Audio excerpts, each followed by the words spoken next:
Untuk Mauidul Hasanah serta tausiah kami sumanggaken kepada Al Mukarrom Kiai Haji Ahmad Baudin Nur Salim. Monggo Gus. Assalamualaikum warahmatullahi wabarakatuh. Bismillahirrahmanirrahim. Tabarakalladzi nazzalal furqana ala 'abdihi liyakuna lil 'alamina nadhira. Allahumma shalli wa sallim wa barik ala sayyidina Muhammadin wa ala alihi wa sahbihi asma'in, amma ba'du. Yang sangat kami hormati Staf Khusus Menteri BUMN Bapak Arya Sinulinga. Ini ada Pak Aryo, ada Pak Bima, dan ada beberapa pejabat dari BUMN, juga teman-teman dari BUMN. Semua pekerja, semua yang ikut menangani BUMN yang saya hormati. Di sini juga ada PJ Bupati Rembang yang saya hormati, Bapak Imam. Saya ini tidak tahu kalau Pak Aryo itu pejabat BUMN. Tahunya saya itu pengikut Gusmi. Jadi ini bagian dari ya agak-agak kecelakaan itu. Jadi nggak mau khataman sendiri, nyuruh orang lain khataman. Itu khas pejabat itu. Jadi pejabat itu kalau punya karep itu biasanya gitu. Doa ya diorderkan, khataman juga. Ini makanya punya utang ini, harus kapan-kapan khatam sendiri. Jangan nyuruh orang lain apa khataman, beliau sendiri mungkin nggak khataman kan. Tapi ini memang khas kiai ya. Jadi kalau di dunia khas kiai itu meskipun pejabat, kalau di depan kiai itu ya harus tetap kayak santri. Beliau beberapa kali ke sini dan tidak dengan status sebagai pejabat, sebagai santri. Saya tadi ngasih tag atau takbir dalam bahasa pondok supaya nanti diserahkan kepada putra-putra Gusmi, bahwa tradisi yang beliau lakukan itu sudah benar sesuai referensi atau rujukan-rujukan kitab yang ada di beberapa pesantren. Saya sedikit cerita tentang hubungan pejabat dan kiai. Dulu Imam Malik itu ngarang kitab namanya Al-Muwatta. Itu dikarang 16 tahun. Jadi bisa dibayangkan, dikarang orang yang sangat alim, masih ngarangnya dalam waktu 12 tahun. Ditirakati, disolati, diteliti, diulang lagi sampai 16 tahun. Saking populernya kitab itu, seorang presiden, kalau dulu era khilafah ya, itu minta supaya Imam Malik datang ke istana mengajarkan Al-Muwatta ke putra-putra Harun Ar-Rasyid. Ini saya agak muji sisi benarnya Pak Aryo. Apa kata Harun Ar-Rasyid ketika didatangi ajudan presiden? Al-ilmu yu'ta la ya'ti. Ilmu itu disowani, bukan yang sowan. Jadi ini ya agak benar lah, BUMN ini sudah benar ini, mau datang ke sini. Tapi jangan hitung utang. Saya pernah datang Gus, nanti kapan-kapan kau yang datang. Nah, itu enggak ikhlas kalau itu. Itu ngawur sekali itu kalau. Singkat cerita, Harun Ar-Rasyid itu datang. Imam Malik itu orang yang sangat menghormati ilmu, sehingga beliau duduk di atas, di sofa di atas. Karena Harun Ar-Rasyid itu presiden, khalifah, beliau ngiranya itu dipersilahkan duduk setingkat Imam Malik. Akhirnya beliau duduk berdampingan dengan Imam Malik. Kata Imam Malik sebelum ngaji, di mana-mana orang ngaji itu harus sopan, nggak boleh orang ngaji setara dengan gurunya. Turun Imam Harun Ar-Rasyid turun terus awar santri-santri. Baru Imam Malik mau mulai ngajar. Suatu saat Imam Malik itu datang ngurus KTP, datang ke istana. Kata Harun Ar-Rasyid, kenapa engkau tidak minta supaya kami yang ngurus? Kata Imam Malik, saya kalau urusan negara itu rakyat, sehingga saya daftar ya antri. Tapi kalau urusan ilmu, kamu santri saya. Jadi orang dulu itu sudah profesional. Jadi kalau Harun Ar-Rasyid pas ngaji sebagai santri, tapi kalau Imam Malik ngurus KTP ya sebagai rakyat. Ya antri, ya beliau yang datang.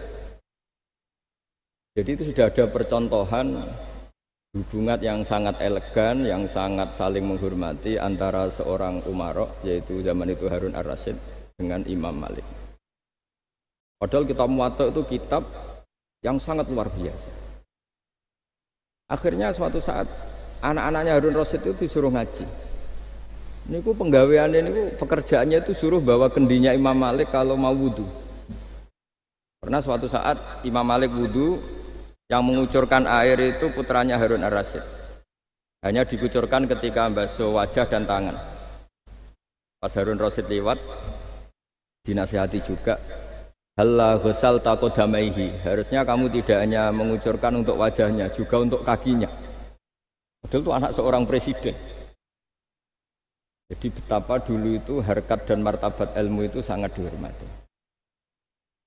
Nah, kenapa demikian? Karena ilmu ini yang membentuk sebuah bangsa. Jadi kalau kita berpikir jernih ya. Oke, kita ada BNN ya, polisi yang nangani narkoba. Terus ada beberapa jabatan atau institusi negara yang bisa mengawal kecurangan. Misalnya ada KPK, ada BPK dan sebagainya. Tapi tanpa masyarakat dibentuk kiai dan dibentuk norma-norma agama, itu capek. Mayoritas orang tidak mencuri, itu ya barokahnya dididik kalau mencuri itu dosa, kalau nanti masuk neraka. Sebelum ada KPK dan BPK, itu orang tidak nyuri ya sudah banyak. Karena memang nggak nyurinya itu faktor agama, bukan karena takut KPK. Artinya tanpa agama, tanpa nilai-nilai norma, itu nggak bisa kebayang Indonesia. Karena orang nanti nggak maksiatnya atau nggak salahnya itu takut aparat, bukan takut Tuhan. Makanya kalau guyonan anekdot khas itu, ada orang melanggar rambu-rambu, ketangkep polisi. Kamu tidak tahu kalau ini larangan? Ya tahu Pak. Kenapa tetap melanggar? Karena tidak tahu Bapak di sini. Itu menunjuk polisinya. Itu khas Indonesia. Jadi kalau nggak melanggar itu karena takut aparat, bukan karena kesadaran hukum. Tapi kalau urusan rambu-rambu itu seperti itu. Tapi kalau urusan orang tidak zina, tidak maling, tidak korupsi, itu hampir mayoritas orang Indonesia itu karena takut azab Allah atau takut dosa. Sehingga di desa terbelakang yang nggak terjangkau polisi atau di daerah-daerah yang sangat terpencil, itu perilaku leluhur, yaitu tidak nyuri, tidak zina, tidak apa, itu ya tetap jalan. Karena mereka memang dididik oleh agama. Sehingga keinginan kita terbesar adalah bahwa sesuai konsep Imam Ghazali, al-ulama wal umara tau'amani. Jadi ada sinergi lah antara ulama dan umara. Dulu biasa raja-raja itu ngaji sama ulama. Tapi ulama juga biasa antri di kerajaan untuk ngurus administrasi negara. Jadi beliau-beliau ya bisa sebagai rakyat, tapi juga sekaligus sebagai guru. Karena beliau-beliau ini orang-orang yang bisa menanggalkan egonya. Lalu kenapa kerajaan dulu itu begitu kuat? Ada contoh paling populer dalam mengelola negara, yaitu Umar bin Khattab. Itu Sayyidina Umar bin Khattab. Itu bajunya, jubahnya itu ada 12 jahitan, saking jeleknya. Jadi saking jeleknya itu 12 jahitan. Ada pernah seorang kiai yang cerita, ketika Baitul Maqdis itu ditaklukkan oleh pasukan Umar, itu beliau harus naik unta dari Madinah sampai Yerusalem. Karena kerajaan yang ditaklukkan itu membayangkan Umar itu seorang presiden, seorang khalifah, pasti wah. Itu ternyata pas sampai gerbang Yerusalem itu Umar itu yang nuntun unta. Karena ketika unta itu hanya satu, sama pengawalnya bilang, saya mau naik unta asal gantian. Ya 2 kilo Umar naik, 2 kilo ajudannya yang naik, sampai pas mau pintu gerbang itu pas giliran Umar yang nuntun. Kata ajudannya, kali ini jenengan yang naik saja. Enggak, saya enggak mau bohong. Dia yang disambut ya ajudannya. Karena ajudannya pakaiannya lebih bagus dan Umar pakai tadi jubah yang berjahit 12. Jadi betapa orang-orang dulu itu ketika jabat itu malah tasawuf. Karena tadi dipandu oleh agama. Setelah itu ada beberapa sahabat yang usul, ada pesta gitu karena ini hari kemenangan. Kata Sayyidina Umar, Inna Allaha ta'ala ayyara qauman faqala adhabtum thayyibatikum fi hayatikumud dunya wastamta'tum biha. Di antara kritik Allah kepada orang-orang yang enggak benar adalah jatah kenikmatan kamu sudah kamu habiskan di dunia. Maka di akhirat sudah tidak ada jatah. Maka kata Umar, astabqi thayyibati. Jatah-jatah kenikmatan saya biarkan utuh, maka tidak saya nikmati sekarang. Nah makanya ini saya sekaligus minta sama BUMN, pokoknya nggak usah ngundang saya ribet. Selain ribet ya soalnya ngaji saja. Nah ini jadi kiai itu ya bingung. Ya sering dihormati orang, dicucuk, kadang disangoni. Kalau kadang ya mikir, nak jatah kuntek terus piye. Makanya saya tuh ya sering ngebis, ya biasa saja hidup saya. Karena saya tidak ingin jatah saya ini habis. Tapi kadang-kadang orang itu ingin berlebihan menghormati kiai. Saya berkali-kali bilang, ketika ada orang menghormati saya itu yang repot saya. Yang menghormati benar karena menghormati kiai. Tapi kiainya yang masalah kan. Kalau tidak bisa ngelola hatinya jadi tamak, jadi ribet. Makanya ini kan ya sudah saya tetap sebagai kiai ngajarkan ikhlas. Makanya guyonan di kitab-kitab dulu kalau ada orang cantik sowan kiai itu kata kiainya, saya yang bingung. Kamu melihat saya ibadah, saya melihat kamu masalah. jadi tapi kalau kiainya agak soleh ya enak sama-sama seneng kan. Masalahnya kita ini soleh, paling enggak berusaha soleh. Ya jadi kalau Pak Aryo sowan sini itu dia benar, sudah sopan lah sama kiai, beliau pejabat sopan. Saya yang masalah kan. Misalnya saya ke Jakarta terus ingat Pak Aryo ingin difasilitasi, saya kan jadi repot. Makanya kemungkinannya kecil, kalau saya ke Jakarta tak hubungin itu kecil dan tidak perlu tersinggung. Saya selama ini ya sering ke Jakarta ya biasa. Saya hampir per 3 bulan, 4 bulan datang ke pondoknya Pak Kures. Ya jarang hubungi pejabat. Ya sudah kalau mau ngaji aja. Nah, kenapa saya menekankan ikhlas? Karena ini kan acara khataman. Di antara pokok dari ajaran Quran adalah wa ma umiru illa liya'buduwaha mukhlishina lahuddin. Jadi kalau sudah berani beragama ya kita harus ikhlas. Dan saya berkali-kali bilang ikhlas itu mudah, harus dilatih. Saya berkali-kali memberi analogi itu gampang sekali. Lama sekali kita bilang kalau yang putih itu putih. Lama sekali kita bilang yang hitam itu hitam. Itu tidak ada yang gaji. Kenapa kita mengatakan tembok ini putih? Karena memang putih. Kenapa orang mengatakan peci itu hitam? Ya karena memang hitam, itu tidak ada yang gaji dan semuanya ngomong seperti itu. Tapi pas Anda ngomong Allah itu Tuhan, minta masuk surga. Pas hubungan dengan Tuhan itu selalu tidak ikhlas.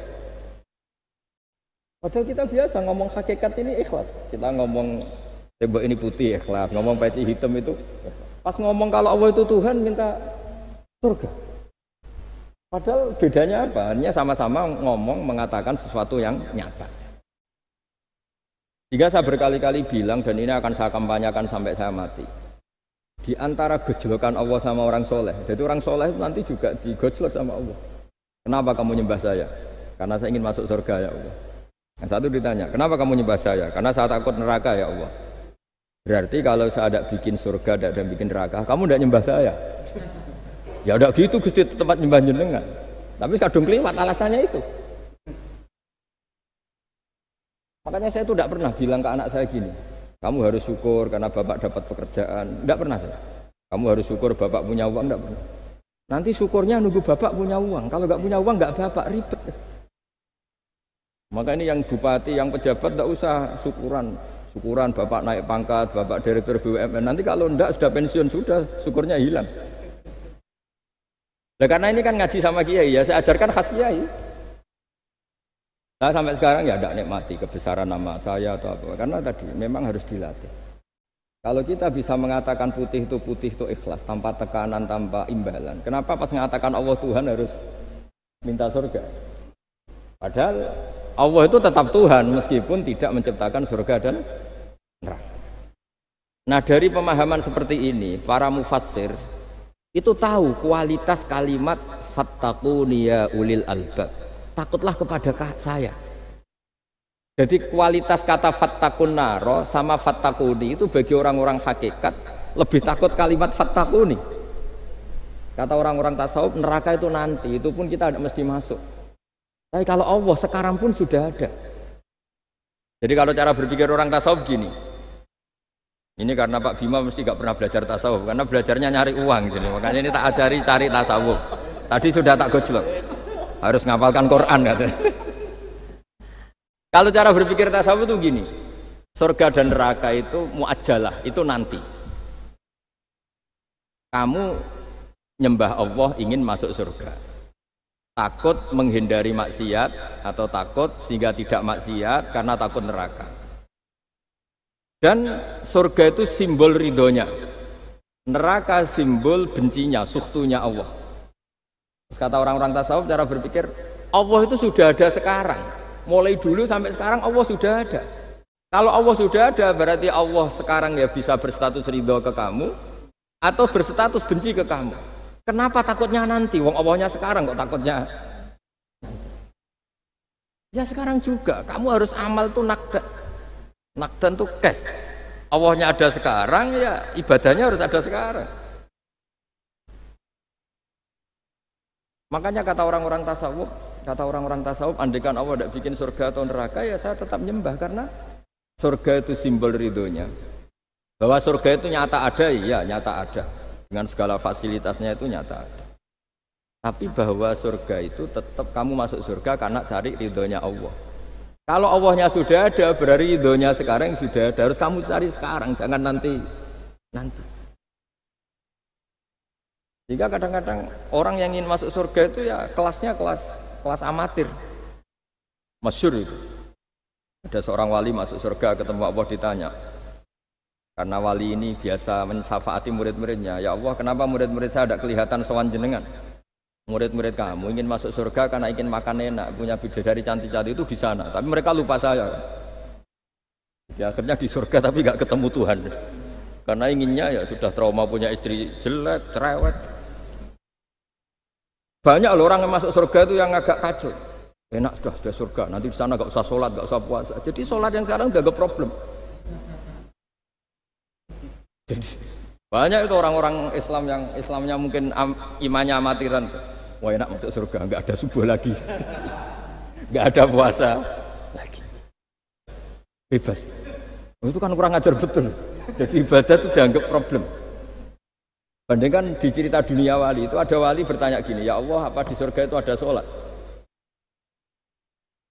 Ditanya sama Allah, kenapa kamu tanya gitu? Kalau tidak ada sholat mendingan saya ada di surga. Dia tidak bisa bayangkan ada kenikmatan di atas sholat. Nah kalau jenengan kan nggak bisa membayangkan kalau di surga masih disuruh sholat. Sampai sekarang aja kita tahu berhentinya sholat itu kapan. Kalau sampean tanya gitu, kalau ingin berhenti sholat nggak wajib, majnun. Jadi orang gila langsung nggak wajib.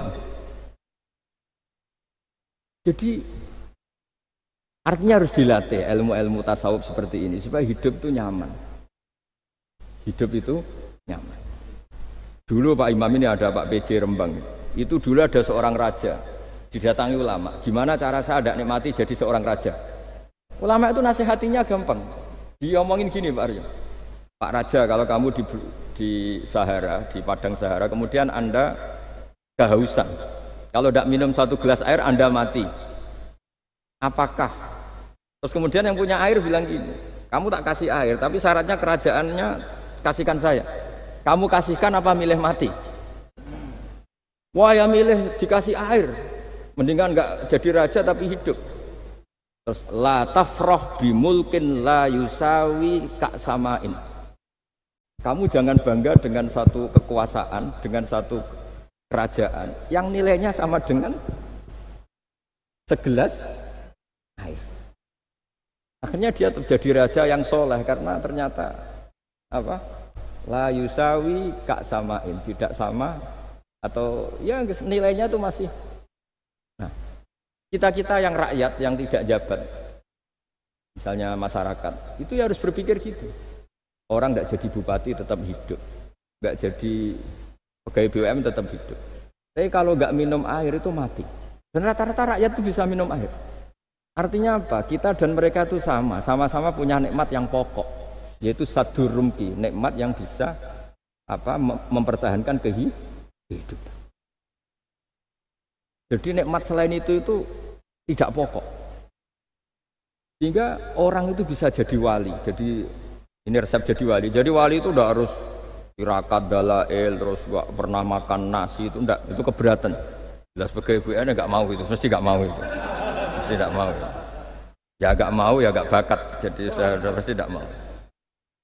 Karena ini saya tahu banyak tentang beliau. Pak Aryo itu bin Slamet dulu, abahnya itu ditobatkan Gusmi, dimengertikan agama oleh Gusmi. Karena beliau ingin tetap mencintai Kiai, korbannya saya karena Gusmi meninggal, terus mahabbahnya diarahkan ke saya. Tapi saya berdoa supaya diarahkan ke banyak kiai lah, supaya saya tidak jadi objek sasaran ya. Nanti juga repot ini. Saya itu sering disewani orang dari Kalimantan, Sulawesi, saya ingin idolakan jenengan, saya ingin dekat dengan jangan. Ya sudah lah, pakai kiai lokal di sana aja, jadi sampai tidak ganggu saya, terus kiai lokal di sana juga tidak mahjub oleh saya, kata saya. Saya teruskan ya. Jadi dulu para raja itu dilatih oleh ulama, termasuk dilatih begitu. Kamu punya kamar 1000, kalau tidur per 5 menit ganti kamar, karena eman sudah dibikin kok nggak dipakai. Nggak juga, punya kamar 1000 yang dipakai hanya 1. Ngapain punya 1000 yang dipakai hanya, punya baju 1 lemari yang dipakai hanya 1. Apa mentang-mentang bajunya 5 terus pakai rangkepan sampai 5. Punya mobil 5 yang dipakai ya 1. Jadi orang dulu itu dilatih sebegitu. Sehingga dulu itu tidak ada raja kecuali punya penasehat. Zaman belum Islam ada resi, kalau setelah Islam ada ulama. Sehingga mereka bisa menertawakan kerajaan. Maksudnya dianggap biasa. Ada seorang raja ditanya ulama, khas seorang raja itu apa? Merintah tidak bisa diperintah. Terus si ulama ini tiap pagi itu datang ke atas gunung, cari tempat paling tinggi terus mutolaah kitab. Setelah mutolaah kitab ya wasik ya. Kayak saya kalau belajar ya asik. Ngalang-ngalain jagungan sama pegawai BUMN kalau saya sudah belajar.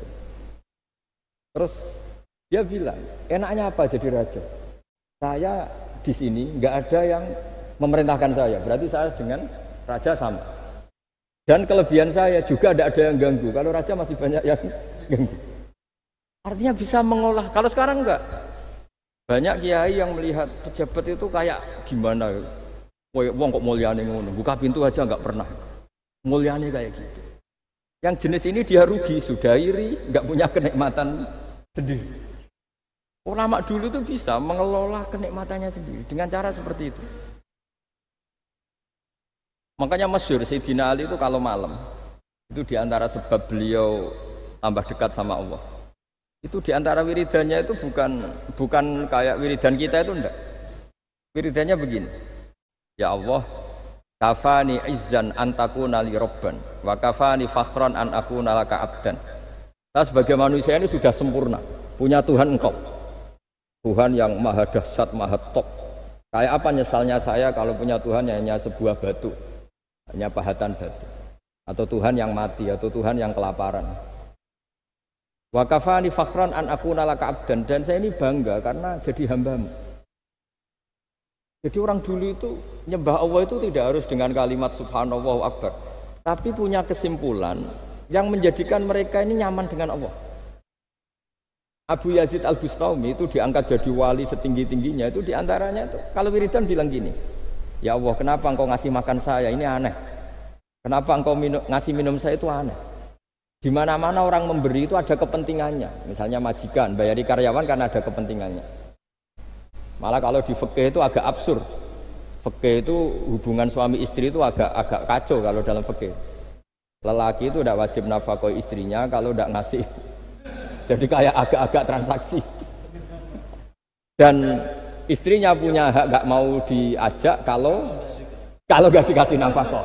Jadi makanya dulu Mbah Mun itu kalau ngajar saya fikih itu ngajari wong perhitungan. Maksudnya wong ambek bojo kok perhitungan. Tapi di mana-mana hubungannya orang itu begitu.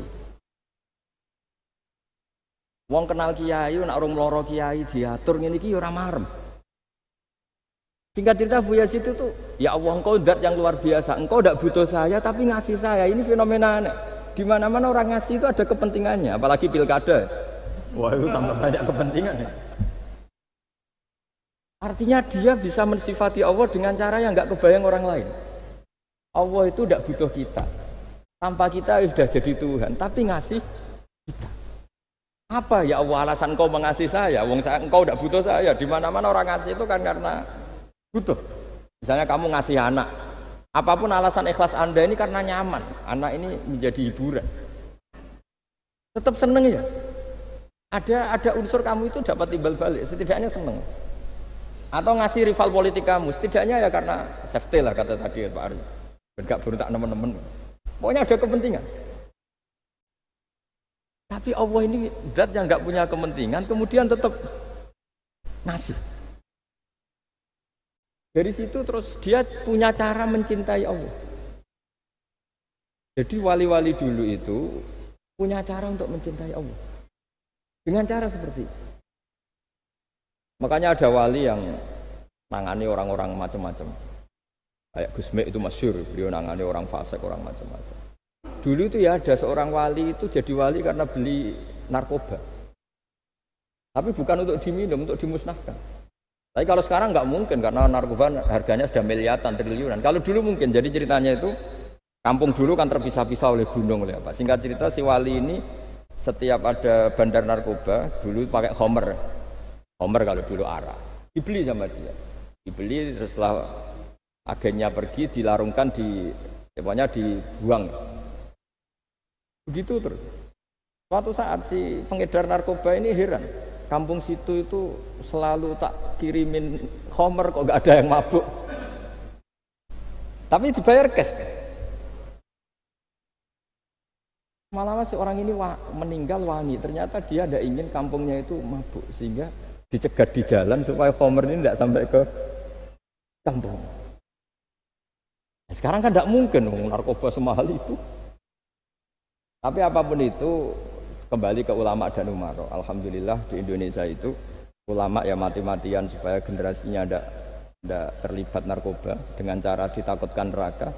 Umaro juga melakukan itu dengan cara ditakutkan penjara. Ini yang kita sama-sama ulama wal umaro tahu aman. Kita kerjasama dengan kapasitas masing-masing. Jadi penting sekali ngaji seperti ini supaya kita tahu bahwa khazanah-khazanah kita tentang dekat sama Allah itu macam-macam. Ini khusus ijazah ini sama Pak Bima, Pak Aryo itu. Dulu Ki Hamid Pasuruan terkenal wali. Dan di antara wirid dan Dzikrul Filin ada beberapa kata yang dari Kiai Hamid. Jadi Dzikrul Filin itu kalimatnya utamanya dari Gus Mek, Mbah Ahmad Siddiq, tapi ada beberapa kalimat yang dari Ki Hamid Pasuruan.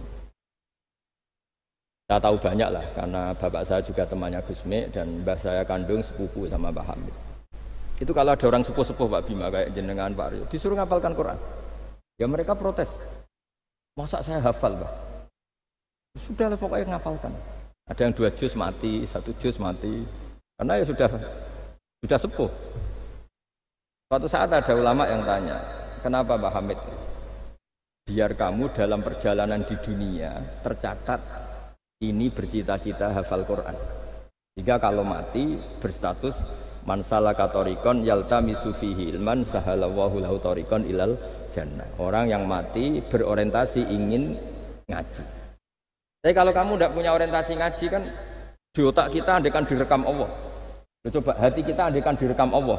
Ingin kaya, ingin punya gunung, ingin punya alpat, ingin punya ini itu. Coba kalau itu nanti disetel di akhirat. Tapi kalau kamu ingin ngapalkan Quran kan setidaknya pas disetel udah keren. Ingin hafal Quran, meskipun tidak hafal-hafal gitu. Ingin hafal itu, tapi meskipun nanti kalau malaikatnya drengki ditambahi meskipun. Tapi insya Allah malaikat tidak ada yang drengki. Tapi andekan kita nanti tidak punya cita-cita ngaji, itu rekaman kita hanya itu. Ingin mapan, ingin kaya, ingin menguasai dunia. Betapa malunya kita kalau rekaman itu kita dengar di depan Allah. Padahal nanti niat ini yang dihitung. Faman kanat hijratuhu ila Allah wa rasulih fa hijratuhu ila Allah wa rasulih. Orang yang orientasinya hijrah itu meninggalkan yang buruk menuju yang lebih baik. Hanya untuk Allah dan Rasul, maka ya dihitung ke sana. Jadi misalnya Pak Bima, Pak Aryo ngapalkan Quran, hafal-hafalnya. Tapi berarti perjalanannya ini mencari ridhonya Allah, itu ditulis. Tapi kalau kita orientasinya ingin mapan, ingin sejahtera, ya ditulis. Ini ingin punya rumah 2, ingin punya rumah di berbagai provinsi. Ini coba kalau itu nanti direkam. Terus ditanya Allah, inginnya kamu apa sih di dunia? Dan itu bisa menjadi status kita. Ngeri kan? Kita ketemu Allah dengan status tidak pencari Allah dan Rasul, tapi pencari kemapanan. Itu cara Mbah Hamid untuk mendidik supaya orang itu orientasinya kepada Allah dan Rasul. Disuruh ngapalkan. Ini Pak Aryo cerita, bapaknya hanya disuruh ngapalkan apa? Rabbana dzalamna anfusana. Itu semalam nggak hafal apa. Dan alhamdulillah nggak hafalnya ditiru anaknya. Susahnya kemarin pas ngaji sama saya di kamar saya punya kantor di depan rumah saya. Ya nggak hafal apa. Bener-bener konsisten. Jadi dulu bapaknya itu ketemu Gus Mek ya, di hotel. Dia ajarin semalam nggak hafal. Akhirnya hafal lagi. Ya, tapi nunggu sekian tahun mungkin.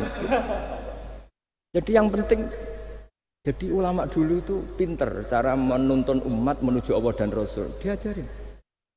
Akhirnya ada dzikrul ghafilin. Penting orang itu menuju Allah dan Rasul. Setidaknya kalau direkam itu nanti saya ingin ya Allah dapat ridhomu. Kalau malam ilahi anta matlubi. Apa ilahi anta maqsudi wa ridhoka matlubi. Meskipun semalam hanya dilafatkan sekali, setidaknya Allah mencatat, ya Allah engkau yang kami cari, ridhomu yang kami cari. Kalimat itu kalau terulang-ulang itu menjadi mental dan lama-lama jadi status. Daripada sebelum tidur, kapan ya sugih. Dari Pak Bima, kapan gak jadi anak buah. Kok nanti yang menteri ya mikir, semoga gak kena reshuffle, gitu terus pikirannya. Nah ini kan kalau ngaji saya menyinggung, yang salah tidak saya, sing ngongkor ngaji sopo. Saya makanya saya santai saja. Sampean kecewa malah bagus karena tidak ngel-ngelo saya lagi. Saya dalam hal ini itu anut mazhabnya Imam Syafi'i. Imam Syafi'i itu saya punya kitab namanya Diwanus Syafi'i. Itu kalau orang tidak senang itu paling bagus menurut saya. Pak Imam Syafi'i separuh kampung tidak senang jenengan. Ya bagus lah. Kalau nggak senang tidak akan utang duit, nggak pinjam mobil. Wong nggak seneng itu kan nggak mungkin pinjam uang. Saya pernah ketemu seorang bupati cerita ini, nggak perlu saya sebut. Bupati aktif. Setelah saya cerita ini, terus saya ingin ketemu jenengan empat mata. Setelah ketemu saya lucu. Saya akan cerita. Di antara wasiat bapak saya itu unik Pak. Ngelola wong gedeng gue enak, sing ribet itu ngelola wong seneng. Jadi ngelola orang benci itu mudah. Yang ribet itu ngelola orang senang itu mahal sekali. Itu dulu saya tidak paham. Bareng kenal wong seneng ngel-ngel no. Nah sing ra seneng kan sudah selesai. Akhirnya Imam Syafi'i dan separuh kampung ini tidak seneng jenengan. Ya bagus lah. Mereka tidak akan utang saya, minta tolong saya. Artinya orang dulu itu jadi yang seneng dikelola untuk teman kebaikan, yang nggak seneng dianggap menjadi harga itu murah. Singkat cerita terus bupati ini datang ke saya cerita. Yang jelas gak bupati Rembang, ya ada cerita di bawah beduk. Cerita, iya Gus. Rival politik saya ketika saya kalahkan itu selesai. Tapi mitra politik nanti saya kira barber. Jadi orang dulu itu segampang itu ngelola kehidupan. Artinya yang seneng ya penting, kita butuh mitra. Yang gedeng ya nggak apa-apa lah. Barokahnya gedeng itu tidak ganggu anda kan. Asal sing gedeng aja dukun santet ribet itu kalau nanti. Ketika Imam Syafi'i diceritain orang yang tadi nyium tangan jenengan, yang sama jenengan diluk hormat, di luar itu memaki-maki jenengan. Kata Imam Syafi'i, baguslah. Berarti saya wibawa, di depan saya tidak berani. Jadi beliau seenteng itu melihat dunia. Jadi orang dulu itu makanya mereka gampang jadi wali karena radhiyallahu anhum wa radu an. Jadi orang yang melihat Allah itu sudah ridho ya sudah. Nabi Musa itu kekasih Allah, kalimullah. Itu orang Israel. Itu yang gedeng yo ngel-ngel no, yang seneng yo ngel-ngel no. Malah paling ribet kalau ngadepi orang Israel. Singkat cerita Nabi Musa itu bilang gini, ya Allah, kasih saya ijazah. Yang dengan ijazah itu orang terbungkam semua tidak bisa ngeritik saya, tidak bisa mencibir saya, tidak bisa ngata-ngatain saya. Jawabnya Allah itu lucu. Ya Musa, hadza syai'un lam asna'hu li nafsi, fa kaifa asna'hu bika. Aku pangeran sing salah paham akeh, apa meneh kowe trimo nabi. Aku iku pangeran sing salah paham mbek aku akeh. Jadi saya ini Tuhan. Yang cara pandang tentang saya keliru itu saja banyak, apalagi kamu. Mestinya saya yang terbebas dari disalahpahami. Padahal Nabi Musa aku itu pangeran, udarani anak di pucu, Ono sing darane aku fakir, ono sing darane aku kikir, macam-macam. Orang Yahudi itu kalau rezekinya baru sempit itu bilang ini Tuhan kikir sekali. Sampai laqad sami Allahu qala alladziina qalu innahu huwa faqir. Artinya pejabat juga gitu, kalau salah kebijakan juga dihujat. Ini tidak mensejahterakan rakyat. Itu kalau lapor Allah jawabannya gitu, kamu pejabat salah pahami ribet, saya Tuhan saja disalahpahami. Jadi orang dulu itu segampang itu ngelola hubungan dekat dengan Allah. Jadi pakai rasa. Jika Kiai Hamid Pasuruan itu ngijazai orang-orang sepuh, ada yang dikasih wiridan, disuruh ngafalkan, nggak hafal-hafal. Tadi nanti misalnya mati kok belum hafal, statusnya ini penghafal wiridan, kan bagus. Daripada ngapalkan, saya ingin punya rumah kayak yang di Singapura. Berarti Anda menghafalkan bentuknya, pernak-perniknya. Bila perlu Anda menghafalkan nomor arsiteknya siapa. Masa Anda hafal tentang cari ridhonya Allah, hafal bangunan milik orang lain. Dan bayangkan punya. Kalau Anda mati pas seperti itu, berarti tujuan kamu ya untuk seperti itu. Itu famangkana hijratuhu ila dunya yusifuha aw imra'atin yang kihuha fa hijratuhu ila ma hajara ilaih. Jadi nanti kita mati itu distatuskan sesuai komitmen kita ingin apa. Itu status kita. Jadi kalau kita ingin punya rumah mewah kayak yang di Singapura, kayak yang di Amerika, kayak di Eropa, itu terekam di otak kita. Terus kita ngapalkan arsiteknya namanya siapa, itu di rumah mana. Terus kita angen-angen ada arsitek yang kita bawa ke sana supaya niru. Untuk kita loh, untuk pribadi, nggak tahu saya kalau nanti untuk negara, nanti dibantah BUMN. Untuk negara gimana? Mungkin masih mendingan kalau untuk negara. Kalau untuk pribadi, singkat cerita akhirnya kiai-kiai dulu itu bikin gerakan hafal Quran sama orang-orang sepuh yang jelas secara lahir tidak akan.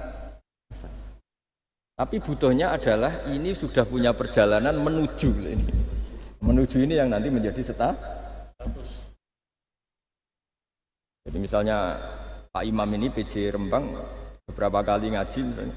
Statusnya gitu. Ini ngaji sama Gus Baha, ini ngaji sama siapa. Ditulis. Dan itu statusnya karena keinginannya memahami itu. Ya dunia sambil lewat saja. Tapi kalau kebalikannya, urusan dunia detail, arsiteknya siapa, bangunan gini habis berapa, kalau kurs rupiah berapa, untuk pribadi. Itu detail. Pas urusan ngaji sekenanya, kadang sampai punya guru aliran sesat apa nggak tahu karena pas urusan akhirat sekenanya, akhirnya ya sedapatnya. Ternyata ada guru, ada kiai tapi dukun. Saking sekenanya urusan akhirat, tapi kalau urusan dunia makanya banyak orang ditipu oknum ya. Oknum yang sebenarnya agak kiai tapi ngaku kiai, sebenarnya dukun. Itu saya kadang ya seneng. Senengnya itu betapa mereka diingatkan. Urusan dunia nggak pernah ketipu, kok urusan akhirat ketipu. Berarti apa? Urusan dunia detail, urusan akhirat nggak detail. Sampai dukun bermacak kiai saja sudah bisa nipu. Sementara kontraktor asing yang mau nipu tidak bisa karena dia ngerti detail jejak rekamnya apa gitu. Tapi kalau nyari kiai sekenanya, ini tidak nyindirin ngomong fakta. Ya, cobalah itu diangen-angen lagi. Terus ini yang terakhir, ini khusus pada teman-teman saudara-saudara kita yang nangani khatamannya Gusme. Saya tadi ngasih naskah ke Pak Aryo supaya sampai ke beliau-beliau. Saya yakin beliau-beliau sudah punya, tapi supaya ini tambah mantap bahwa kita saling menguatkan. Ini saya baca ya. Ini kitab yang dipakai referensi tim lajnah penerbitan mushaf Arab Saudi dan seluruh dunia, termasuk saya. Jadi tradisi khataman kita, tadi kan kita bicara khataman. Ya saya ulang lagi, tradisi khataman kita itu kan justru ditutup dengan wa ulaika humul muflihun. Ya. Jadi tidak minal jinnati wan nas, tapi diakhiri wa ulaika humul muflihun. Jadi khataman kita misalnya minal jinnati wan nas, biasanya yang baca Quran terus baca Fatihah, terus awal Baqarah sampai wa ulaika humul muflihun. Nah, tujuannya adalah supaya kalau khatam itu memulai lagi. Ya, kalau langsung An-Nas minal jinnati wan nas berarti dia bangga dengan berakhirnya baca Quran. Pertanyaannya, kan Anda ketemu Allah, seneng ya jagungan mau aku sebar. Betapa buruknya kita jadi hamba. Kayak kita dulu ketika ngaji, nah baru hure ngajine wis bar. Berarti nganggep guru itu problem. Makanya bangsa Indonesia itu ya agak lambat pinter karena sekolah juga dianggap problem. Pas masuk merengut, waduh sekolah. Pas bubar seneng, waduh wis sekolah. Jangan-jangan kita sholat juga gitu, ono adzan, waduh wis adzan. Jadi ini belum makam wakurroto ini fi sholat. Padahal cirinya orang baik itu menikmati sholat itu. Ciri utama suka ilmu ya nikmati pelajaran. Enggak, ini pelajaran bareng guru. Waduh, udah gitu matematika. Waduh. Nah, kita baca Quran harusnya asik.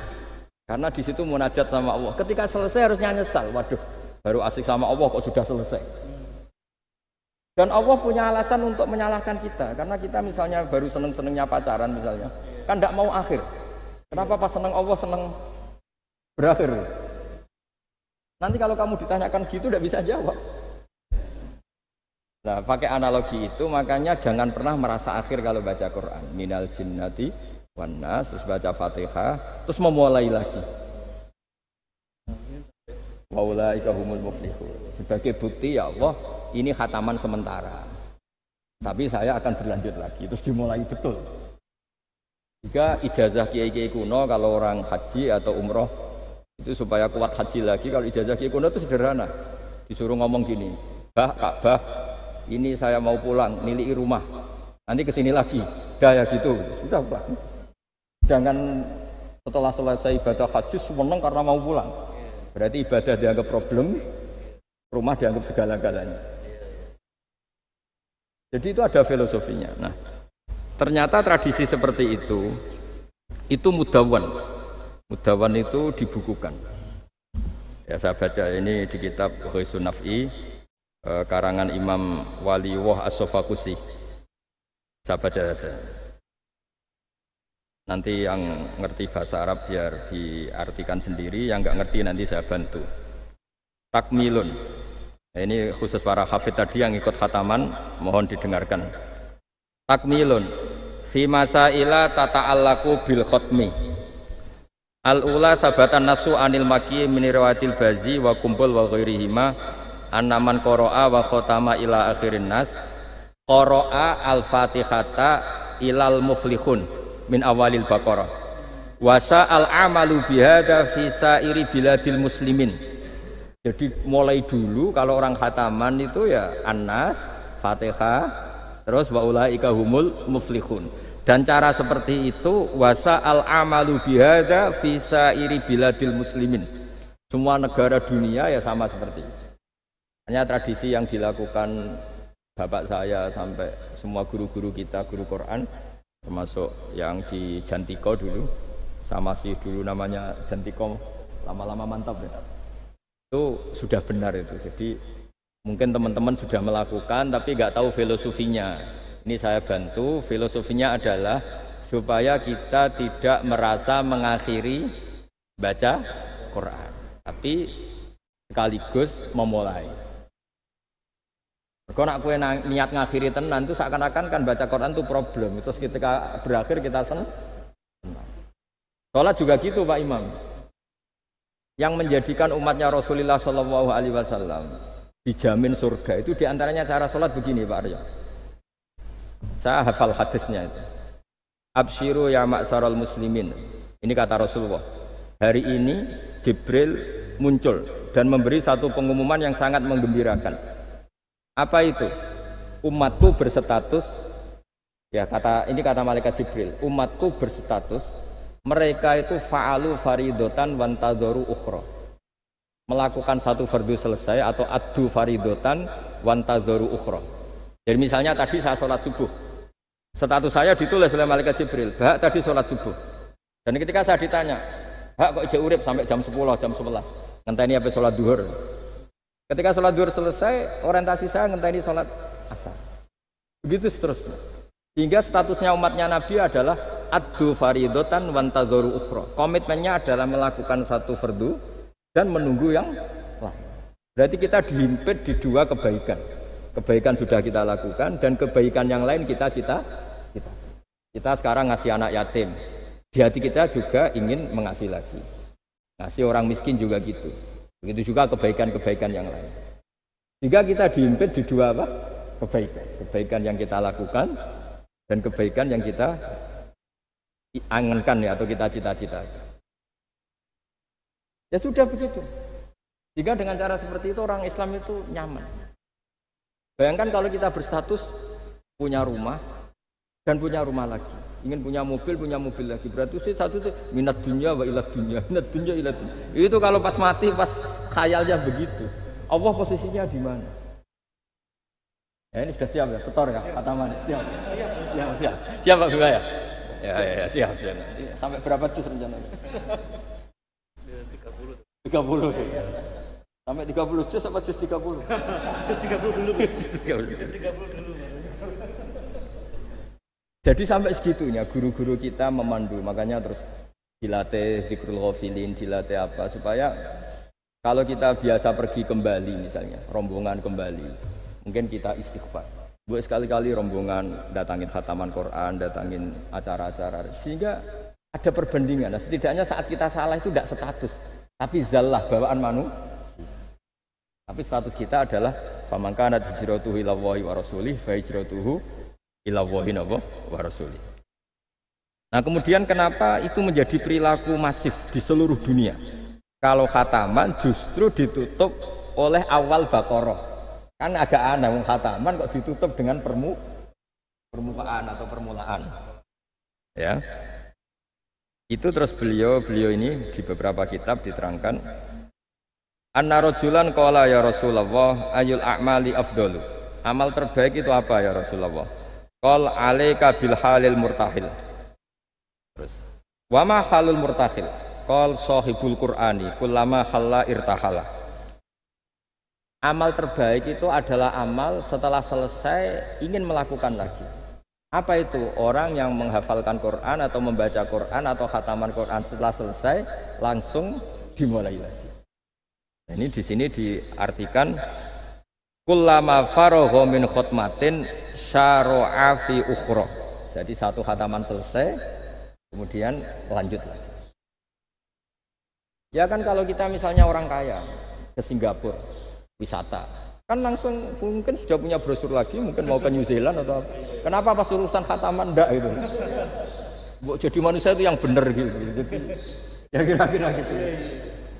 Jadi ini teman-teman yang sedang khataman, bahwa perilaku Anda sudah benar. Memang mulai dulu zaman Rasulullah SAW sampai sekarang memang justru khataman itu ditutup dengan wa ulaika humul muflihun sebagai bentuk komitmen kita bahwa kita ingin memulai lagi. Bukan berakhir di itu. Nah, saya kira demikian. Assalamualaikum warahmatullahi wabarakatuh.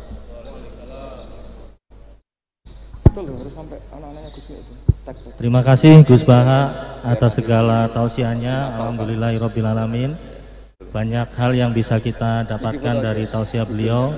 Mudah-mudahan semua menjadi pijakan kita untuk terus berbuat kebaikan dan mewujudkan akhlak sebagai core value BUMN dalam keseharian kita berlandaskan Al-Quran.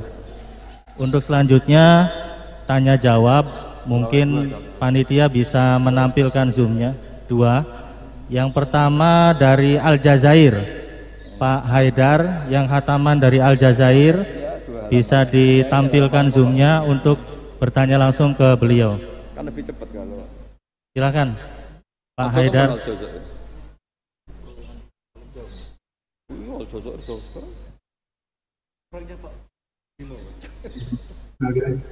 Izin Gus, ini proyeknya Wijaya Gus, Pak Bimo yang Aljazair. Iya. Ini paling semangat kan. Silakan Mas Haidar dari Aljazair. Iya. Langsung saja ditanyakan ke beliau, Pak Haidar.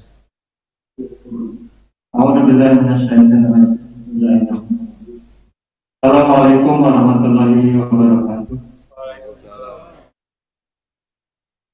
Yang saya sangat hormati Gus Baha, kemudian Pak Alia, Pak Bimo, dan teman-teman panitia pengajian, kemudian rekan-rekan dimanapun berada, Izinkan saya memperkenalkan diri. Nama saya Haidar Kusdinar, asli dari Bandung. Kemudian instansi saya di PT Wijaya Karya. Kami di sini sama teman-teman sedang membangun 3.950 unit rumah kita di Indonesia apartemen. Alhamdulillah kami semua berada dalam kondisi sehat walafiat, walaupun kondisi pandemi ini tidak dari turunan. Alhamdulillah tim kami sekitar 103 orang dan kami bagi kemarin dari hari Senin dari mulai gladi resik dan hari Senin tanggal 12 kami rapat terkait dengan kegiatan ini. Kami langsung membagi tim gimana caranya supaya rekaman ini semua bisa merasakan atau bisa semua lokasi, karena di sini ada 3 lokasi. Ada di Ain Depla, ada di Kemis Biliana, sama di El Haras, Kebaran. 4 lokasi. Alhamdulillah kami sudah rekam dan kami bagi-bagikan secara langsung. Mudah-mudahan ini membawa keberkahan buat kolektif kami, khususnya Wijaya Karya, semuanya, seluruh BUMN, Adikarya, PP dan kami sebagainya. Khususnya terkait dengan kamu mediasi, saya berdoa dan lihatkan dengan keberadaan kita terlaksananya acara ini. Iwan bikin Allah Pak. Baik, ini saya bertanya. Pertama adalah tadi sebagian sudah ada paparan khusus, ternyata mengenai pertanyaan saya. Pertama adalah kiat-kiat khusus bagaimana kita bisa istiqomah dalam keadaan konsisten, konsisten dalam berbuat, berucap, bertingkah laku sehingga benar-benar terjaga keberadaan diri. Terjaga dari apa? Terjaganya adalah dari mohon maaf. Segala sesuatu yang Allah tidak diridhoi, terutama dalam keberadaan kami di sini tetap konsisten. Ada dalam dua aturan, tadi saya mencermati ada kata-kata yang luar biasa dari Gus Baha. Salah satunya adalah jalankan aturan yang sudah benar-benar jelas, lakukan. Ya, jelas. Kemudian yang saya catat adalah dengan rasa takut kepada Allah Subhanahu Wa Taala. Ini yang saya coba cermati, ternyata inilah salah satu jawaban yang mungkin. Kita ingin hal-hal yang lain mungkin Gus Baha arahan dan terkait dengan poin-poin yang lain mungkin bisa mengenai kepada kami yang hadir di tempat ini. Khususnya adalah tetap ada dalam konsisten, ada dalam aturan Allah Subhanahu Wa Taala. Kedua, pertanyaan kedua adalah bagaimana caranya agar senantiasa kita ingin hidup kepada Allah dalam kondisi apapun, Gus Baha. Terutama adalah kerinduan bertemu dengan Allah Subhanahu Wa Taala dan bertemu dengan Rasulullah Sallallahu Alaihi Wasallam. Ini dua pertanyaan yang mohon maaf mungkin bisa mewakili kami yang ada hadir di sini, jauh dari keluarga, kemudian jauh dari anak istri, dengan kondisi seperti ini. Karena kadang-kadang kita kalah dengan kondisi yang ada, yaitu rasa takut melebihi rasa takut kepada Allah Subhanahu Wa Taala. Itu mungkin Gus Baha pertanyaan kami yang ada di sini. Kami di sini jam 3 subuh, Gus Baha. Perbedaan dengan Indonesia adalah 6 jam. Kami tadi jam 2 subuh sudah standby dan teman-teman sudah mempersiapkan. Alhamdulillah hari ini pada kesempatan baik ini ternyata kami sudah bisa menjalankan dan bareng-bareng bersama teman-teman. Setelah membawa hatur nuhun. Assalamualaikum warahmatullahi wabarakatuh. Warahmatullahi wabarakatuh. Terima kasih Kang Haidar. Mungkin pertanyaannya curhat ini Gus. Jadi yang pertama, beliau ini muhibinnya Gus Baha, jadi langsung kita tayangkan supaya bisa face to face begitu dengan Gus Baha. Yang pertama yang ditanyakan mengenai bagaimana kunci istiqomah Gus. Tentunya dalam hal kebaikan dan menyebarkan kebaikan-kebaikan di sekitar. Yang kedua, bagaimana caranya meningkatkan atau keluar dari situasi atau permasalahan apapun itu. Mungkin itu Gus. Mungkin mohon pencerahannya. Enggak, tafsirnya jenengan sendiri. Itu yang kita catat Gus. Ini kesurupan nih. Silakan Gus. Ya, terima kasih Mas Haidar. Bismillahirrahmanirrahim. Kalau rumus istiqomah paling mudah itu kata Imam Nawawi dalam kitab Al-Majmu', itu adalah keputusan ilmu. Kalau keputusan nafsu itu kita nggak mudah istiqomah. Imam Nawawi mencontohkan begini, misalnya habis maghrib kita istiqomah baca Yasin. Itu cara pemaknaan itu baca Yasin itu kebaikan. Sehingga nanti kalau kita batalkan karena anak kita sakit atau karena ada orang tua kita sakit, kemudian kita ke rumah sakit mengantarkan, ini juga tidak mengganggu istiqomah baca Yasin. Karena maknanya adalah baca Yasin kebaikan, ditinggalkan untuk kebaikan yang bentuknya lain. Jangan seperti istiqomah versi ghairu ahlil ilm yang dikatakan orang-orang yang tidak ahli ilmu. Sehingga kadang cara berpikir, ya tetap maca Yasin senajan to makmu wis kejet-kejet gitu. Nah, itu akhirnya kan kayak Islam itu jadi sadis.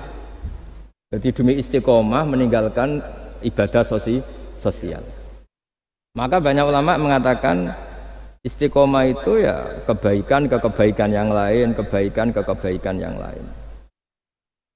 Makanya saya bilang istiqomah itu adalah keputusan ilmu. Itu kata Imam Nawawi. Sehingga dalam banyak hal saya beri contoh. Hidup ini baik apa enggak? Ya baik, karena hidup ini menjadi mazru'atul akhirah. Referensi kita masuk surga dan neraka itu berdasar kehidupan sekarang ini. Berarti hidup ini spesial.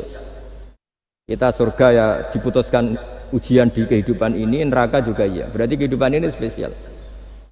Tapi suatu saat kita pasti mati, dan mati itu baik enggak? Ya baik. Baiknya di mana? Ya kamu sudah tidak bisa maksiat lagi. Sehingga Nabi itu cara berdoa itu indah sekali. Allahumma ahyini ma kanatil hayatu khairan li wa tawaffani ma kanatil wafatu khairan li. Allahumma ij'alil hayata ziyadatan li fi kulli khairin wal mauta rohatan li min kulli syarrin. Segampang itu Nabi melihat kehidupan dan mati. Mengajarkan kita, tentu mengajarkan kita. Ya Allah, jadikan hidup ini, anggap saja saya ini masih menambah budi-budi kebaikan. Kalau saya mati, anggap saja ini berakhirnya semua maksiat saya. Mungkin sekarang kita ada zina, mungkin sekarang kita ada korupsi, tapi potensi itu tetap ada.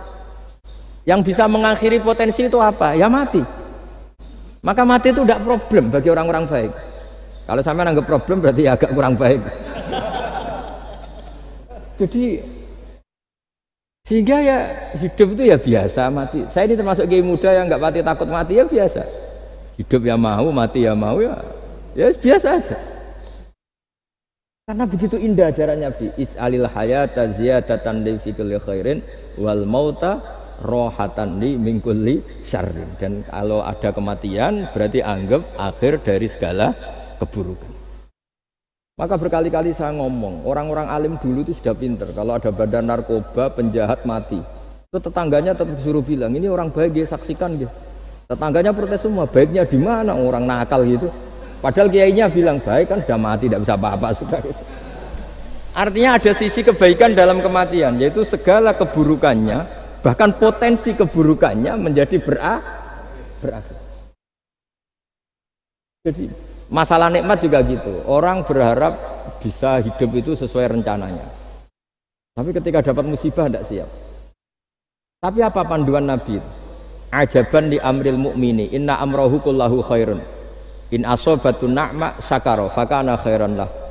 Wa in asobathu dharra sobaro fakana khairan lah. Orang mukmin itu selalu baik. Kalau dapat nikmat syukur ya baik. Dapat ujian sabar juga baik. Kenanya baik terus.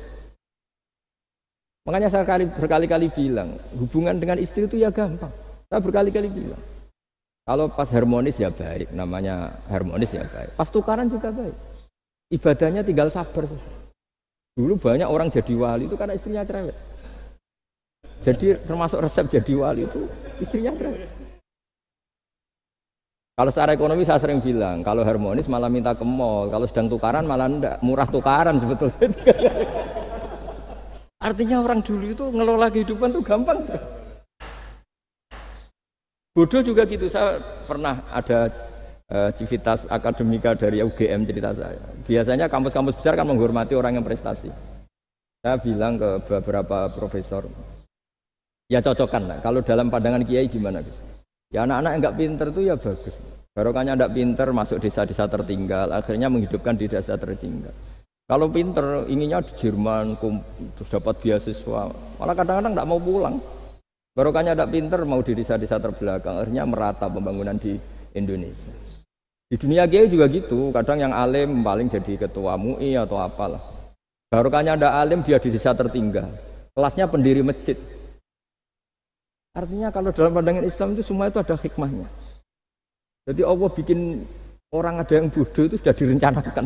Barokahnya bodoh itu mau di desa terbelakang. Kalau enggak bodoh enggak mau dia. Ya itu cara Allah untuk menyebarkan kebaikan. Ya ini kan fatwa ala kiai, sampean jangan buka. Wah ini berarti bikin itu Gus, berarti orang bodoh ya hebat. Ya memang hebat, Allah sudah merencanakan, tapi ya jangan dimasifkan. Orang bodoh jumlahnya sudah banyak lah, tidak usah ditambah. Tapi ini cerita, terus sampean Allah itu sudah punya rencana. Allah itu sudah punya rencana. Jangan sampai kita ini nggak tahu rencana Tuhan. Makanya akhir dari kesimpulan orang-orang itu, orang-orang baik, subhanak Rabbana subhanak Rabbana ma khalaqta hadza batilan subhanaka faqina adzabannar. Semua yang Engkau ciptakan itu tidak ada yang sia-sia. Saya pernah di Korea, ini pengalaman saya. Itu rata-rata saudara kita yang ke Korea itu kan nyari uang. Ternyata setelah di sana nggak ada masjid, ya udah bikin masjid, kadang nyewa. Itu cara Allah untuk menyebarkan Islam di Korea, kadang ya lewat pekerja gitu. Dulu Indonesia sejarah yang terkenal ada Islam ya ada orang ingin kaya terus dagang ke Indonesia, orang Gujarat. Gara-gara dagang ke Indonesia terus kenal orang pribumi karena bawaannya orang Muslim ya mengkampanyekan Islam terus ada Islam. Jadi sederhana. Mbah Mun pernah cerita Harun Ar-Rasyid itu kalau punya tahanan politik itu dibuang. Itu di Irak, Baghdad. Buangnya di mana? Di Fakfak, di Irian Jaya. Makanya di Fakfak itu banyak imigran turunan apa? Arab. Itu dulu itu rival politiknya Harun Ar-Rasyid. Ketika di sana melihat orang Irian tuh pakai koteka itu bilang Urian terus jadi Irian itu. Urian itu maknanya apa? Telanjang. Jadi bahasa Arabnya telanjang itu apa? Urian itu telanjang, jadi Irian ya. Itu ya barokahnya buangan politik ya, tapi bukan tahanan kriminal, tahanan politik dibuang di sana, kemudian ada Islam di sana. Itu cara Allah. Begitu juga Islam di Eropa, kadang dibawa mahasiswa yang dulu ketika di Indonesia agak kepikiran jadi kiai. Baru kayak kuliah di Eropa malah jadi kiai, mereka nggak ada saingannya. Nggak ketemu saya lah kira-kira gitu. Kalau di sini kan nggak bisa jadi kiai. Artinya sudahlah Allah itu nggak usah diajarin gitu. Makanya Allah pernah ngendikan kul atu alimuna wa bidinikum. Aku itu pangeran, ora usah warai carane beragama. Nah kita sekarang ini beragama tapi ngajari Allah. Harusnya Islam tuh gini ya Allah. Pangeran mbok warai. Makanya rata-rata dunia ulama itu dunia minum ide di bab itu.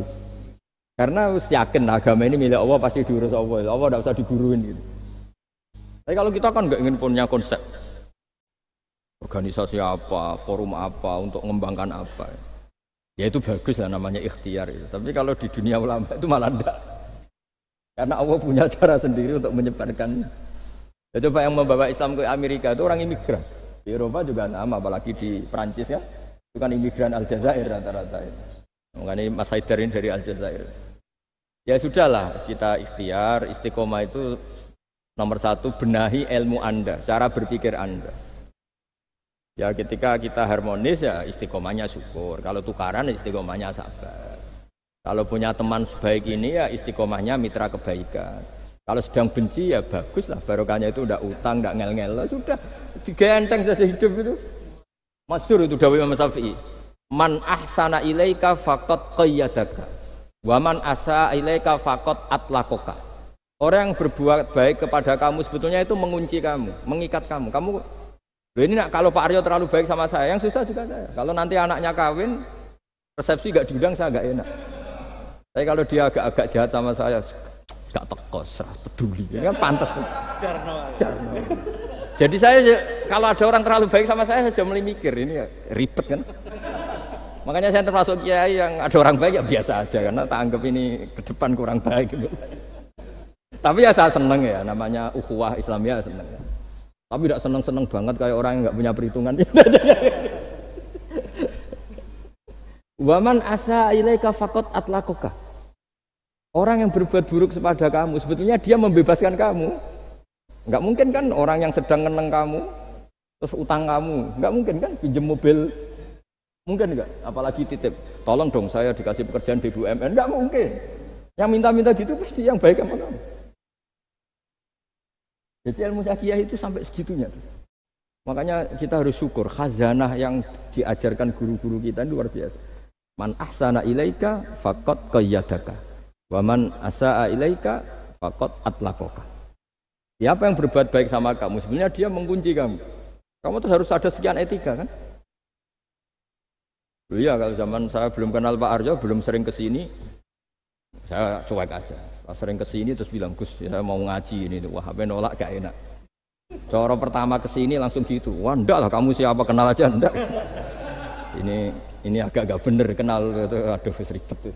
Tapi saya maafkan. Nah ini cerita mazhabnya Imam Syafi'i. Makanya hubungan suami istri kalau sedang harmonis malah saling curiga. Ada apa ini kok baik? Saking susahnya nyari baik ikhlas itu sehingga kalau bupati juga gitu, ada orang kok terlalu baik mesti mikir ada apa ini. Artinya gini, kalau kita dengan ilmu itu ngadepi sesuatu enteng saja. Barokahnya misalnya Mas Haidar di Aljazair, saksinya banyak. Kalau kita tidak pernah ke sana kan saksi sujud kita hanya Indonesia. Nanti kalau Mas Haidar ketemu Allah kan keren. Kamu pernah sujud? Pernah Gusti. Saksinya Indonesia dan Aljazair. Karena bumi yang tempat kita sujud menjadi apa? Saksi. Semakin sering kemana-mana saksinya semakin banyak. Sehingga dalam waktu sholat itu ada aturan disunatkan untuk sholat sunat itu tempatnya berganti-ganti atau bergeser-geser. Karena saksinya tuh kayak apa? Bahkan ada yang ekstrim sampai nggak mau pakai sajadah. Saksi sajadah itu tidak meyakinkan, mendingan keramik. Sampai segitunya ada yang ekstrim gitu. Kan lebih keren. Kalau sajadah kan hanya selembar kain. Ya, tapi nanti sajadahnya kan bilang, saya tidak bisa berdiri sendiri tanpa ada bumi. Kayaknya mau tidak mau buminya akan ikut bersaksi. Terus yang terakhir gimana? Sudah gitu ya? Ya tadi itu kan dengan cara pandang seperti itu kan selesai sendiri. Misalnya Anda baru umpatin tetangga atau anak buah atau pimpinan kan pakai mazhab Syafi'i. Bagus lah. Nah, ya tadi kalau kurang baik kan fakot atlaqo membebaskan kamu. Ya itu sudah jawaban. Wah ini moderatornya. Pak Sultan ini masalah Pak Sultan ya. Baik, terima kasih Mas Haidar. Jadi nanti kalau kurang jelas bisa diputar YouTube-nya. Yang penting kuotanya cukup dan wifi-nya kenceng begitu ya Gus ya. Terima kasih. Selanjutnya karena satu pertanyaan, satu lagi, minta tolong panitia bisa disambungkan ke yang khataman di Aceh. Kalian aja sama yang Merauke ya. Tapi satu pertanyaan saja singkat. Jangan punya cita-cita misalnya ingin bikin nggak kesampaian itu status Anda.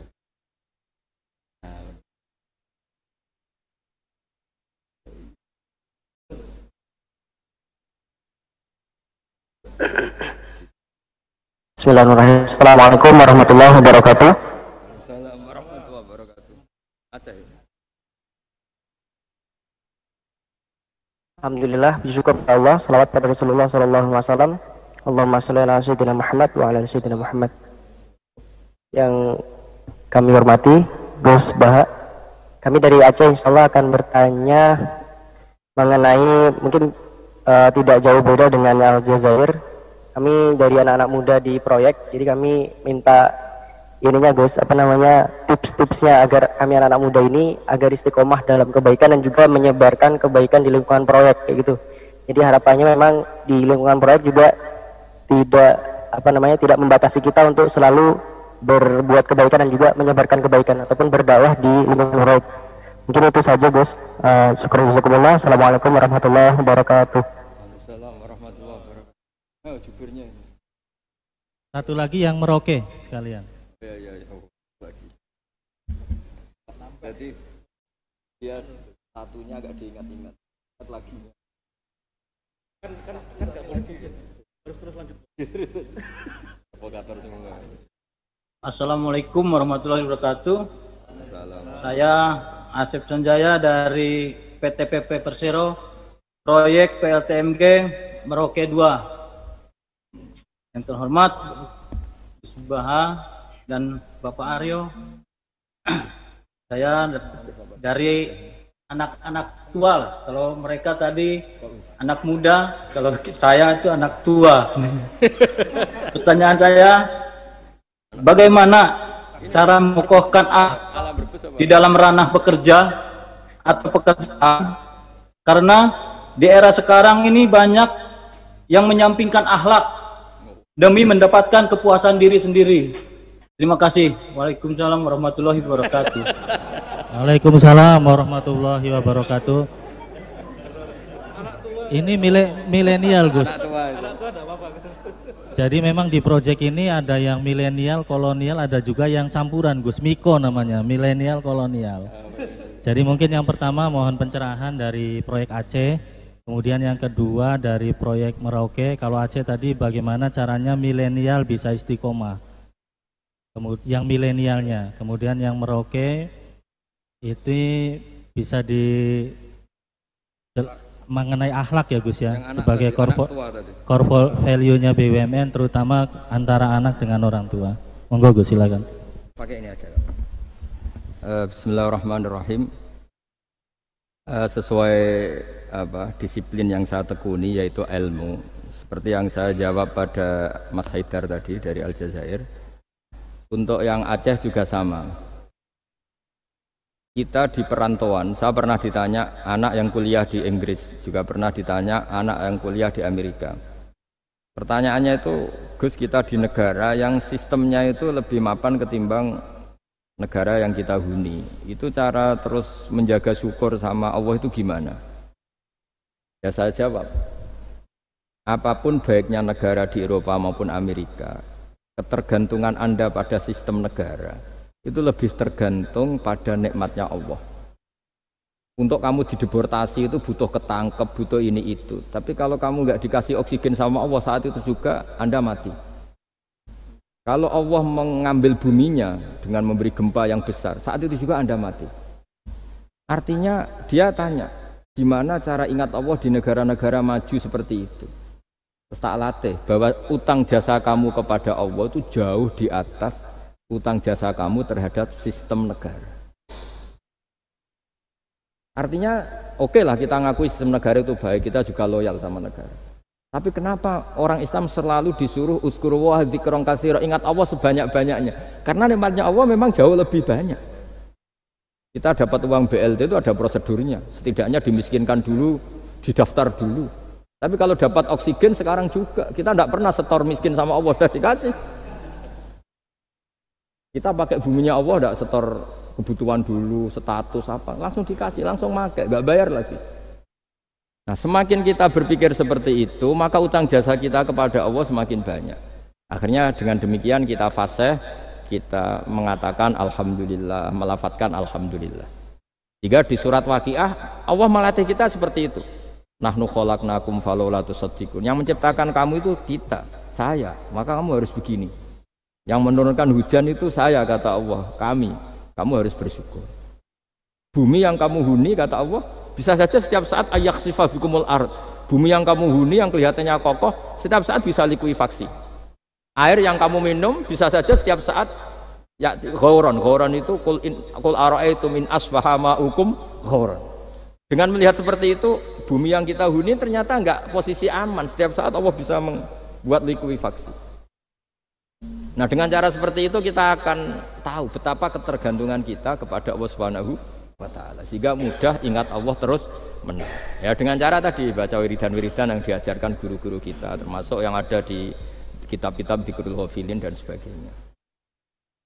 Nah, yang untuk anak tua tadi juga sama seperti itu. Meskipun di bumi Papua, kalau kita ingat, itu pasti ketergantungan kita pertama pada Allah Ta'ala. Makanya Allah itu mengancam untuk orang yang tidak ingat kepadanya, ancamannya itu ekstrim. Malam yardo bi qodoi walam yaskur na'mai. Ini hadis lengkapnya. walam yasbir ala balai falyatlub robban siwai wal yakhrut min tahti ardi wa samai. Siapa yang tidak ngakui saya sebagai Tuhan, kata Allah, enggak apa-apa, kata Allah. Kamu enggak ngakui saya sebagai Tuhan, kata Allah, enggak apa-apa. Tapi jangan nempat di bumiku. Itu bikinanku, enggak bikinan BUMN. Bumi itu enggak bikinan BUMN. Wah, itu aja sudah pusing, kamu diancam fal yakhrut min tahti ardi wa samai. Sudah, kamu enggak apa-apa ngakui saya ada Tuhan, enggak apa-apa, kata Allah. Tapi jangan nempat bumiku. Saya mau nempat di mana tuh? Kontrak gua ada. Ya gitulah kira-kira cara, yaitu lagi-lagi saya bilang karena saya nekuni ilmu ya saya jawab dengan cara ilmu.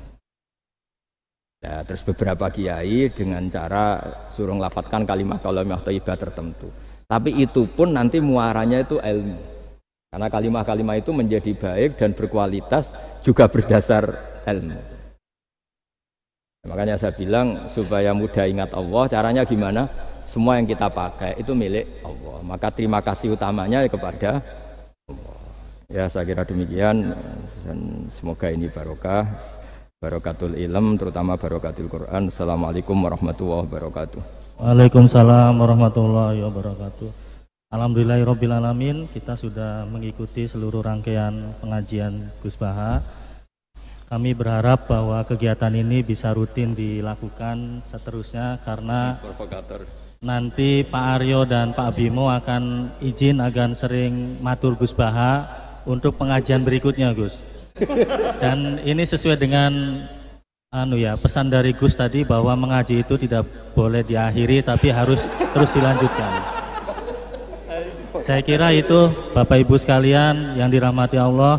Akhirnya dengan pengajian Gus Baha ini kami berharap bisa meneladani akhlak Nabi Muhammad SAW sesuai firman Allah dalam surat Al-Qalam ayat 4. A'udzubillahi minasyaitonirrajim. Bismillahirrahmanirrahim. Wa innaka la'ala khuluqi adzim. Jadi hampir sering Allah memuji Nabi Muhammad dari akhlaknya, bukan dari ilmunya. Nah, ini yang perlu kita teladani sedikit demi sedikit, walaupun tidak bisa semuanya. Demikian Bapak Ibu sekalian yang dirahmati Allah, pengajian ini kami akhiri. Iyyaka na'budu wa iyyaka nasta'in. Wallahul muwaffiq ila aqwamit thoriq. Mari kita baca alhamdulillah, alhamdulillahirabbil alamin. Wabillahi taufik walhidayah. Wassalamualaikum warahmatullahi wabarakatuh. Terakhir kami mohon doa dari Gus Baha untuk semua tim proyek kami yang hataman Al-Quran di 127 titik, sekaligus doa pengakhiran dari pengajian ini. Kepada Gus kami persilakan. Bismillahirrahmanirrahim. Nas'aluka bi anna lakal hamda la ilaha illa anta al-hannan al-mannan. Ya badi as-samawati wal ardi ya hayyu ya qayyum ya dzal jalali wal ikram an tusalli wa tusallima ala nabiyyika Muhammad wa ala alihi wa barik wa sallim asma'in. Allahumma ya wa inna nas'aluka salamata fid din wa afiyatan fil jasad waj'alna salimin ghanimin mu'afin min kulli bala'id dunya wal akhirah. Allahumma ya wa ij'alna ya wa atawaduta wa tahabba wa tanasura fika wa laka fika waj'alna ya wa mutahabina fika mutabadzilina fika mutanasirina fika ya Allah waj'alna ya Allah himmatana al-ulya ila kalimatika al-ulya ma'launi minka fadli minka ya Allah wa qiyadati minka ya Allah. A'inna ala dzikrika wa syukrika wa husni ibadatik. Rabbana atina fid dunya hasanah fil akhirati hasanah wa qina adzabannar. Wassallallahu ala sayyidina Muhammad wa ala alihi washabbihi wa baraka. Salam subhana rabbika rabbil izzati amma yasifun. Salamun alal mursalin. Alhamdulillahi rabbil alamin. Sirrul Fatihah.